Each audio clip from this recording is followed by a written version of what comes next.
Hey folks, Mike McFarland here, sitting in my corner, getting ready to give you the McFarland's Lake Fork Daily Rundown for March 9th, 2020. First thing is, let's bring you back to last week. Man, when Wednesday's rain hit, everything just dropped out for me. I had a decent Saturday, a better Monday, was really on to some not awesome fishing, but we were catching a big fish or two every day, and that just fell off the map for me.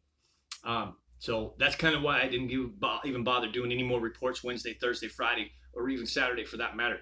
It was just the same report. It was tough.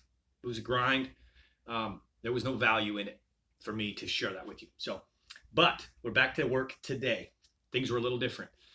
Rain all day long. Not heavy rain, just light rain, but pretty good winds. So I opted to stay off of my big fish pattern. I like to be the hero, so I don't mind zero. Hero and zero, they kind of, you're one or the other. But we went ahead and just went fishing today.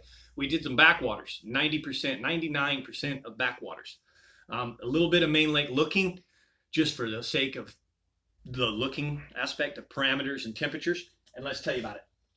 Main lake water temp, 54.4. We're there, all right? Tomorrow I'm going to probably get back to the big fish pattern, running those shell beds, running those main lake point stuff, and avenues that those fish are coming in on. We'll see what happens. I think it's still a little bit premature. The next moon is going to be huge. Big wave of fish coming. But the parameter, the backwater that I found today was 58.5. And baby, I promise you, there are fish back there. Mostly males. I think it's still a little premature for females to be back there, but there was really good signs that they looked like they were even, some fish potentially on beds, starting to dig. Males not necessarily locked, but there were a few.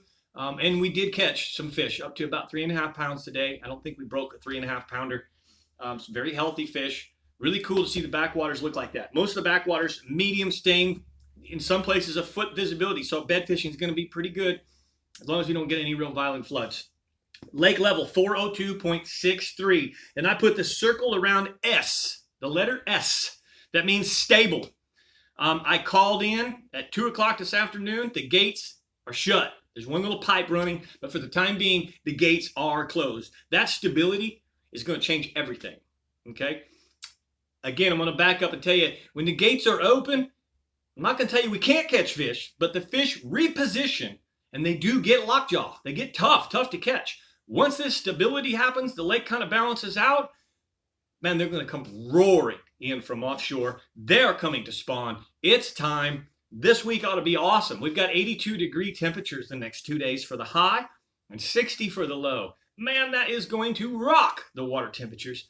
And kind of like you being cold, those fish that are deep in that cold water, they're going to come racing for that nice, warm, shallow water. It's springtime right here in Northeast Texas. And it's time to get the spawn on. So appreciate you guys. That is the daily rundown. Let's just quickly add what we caught the fish on today. We really kind of a mix. I actually caught 2 of the fish back to back by pitching and flipping. And I'll show you what I was doing there in a minute. But the gist today was between a chatterbait, which this is a 3/16 jackhammer, evergreen jackhammer, and that's got the little small 3-inch smash tail shad. Just white on white pretty much. White on chartreuse is good too with that chatterbait. But the gist really, I think, that is going to do the damage in the backwater right now is something like this. This is a little V&M chopstick in the color Texas Smoke. I like Okeechobee Craw, Texas Smoke, green pumpkin red when the sun's shining. But just a little stick bait in that backwater, pitching and flipping. Flip every darn stump, flip every little clump of grass, flip every secondary point. Every small little secondary point has fish on it. I got 2 back-to-back today, flipping a secondary point. 2 feet of water. That's what we did. That's what caught the fish today. And it was fun day. Really enjoyed father and son. No big fish. But again, the weather kept us from really getting out offshore. There were some pretty doggone big waves in the water that I typically fish this time of year. So that's the rundown. Appreciate you watching. I'm Michael McFarland, giving it to you real. Take good care, and I hope somebody really soon catches a giant, absolute double digit, or even a teenager from Lake Fork, the Goat Lake. Yeah, baby.